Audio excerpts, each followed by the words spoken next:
So for example, suppose that we have a list like this, which you can see it has 3 elements in it, A, B, and C. So basically the enumerate function returns 2 things. First, it returns the index, and second, it returns the value itself. For example, if we simply type for index and value in enumerate of x, and if I print the index, and also, if I print the value, and let's print a separator in order to better see the result.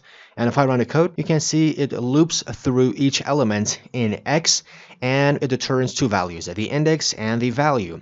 And first of all, we are printing the index, and then we are printing the value. So you can see the value at index 0 is A, the value at index 1 is B, and the value at index 2 is C. So as you can see, the indices have started from 0. But if you want to start the indices, for example, from 1, you can simply pass another argument, which is called start, and you pass start equals to, for example, 1 in order to start the indices from 1.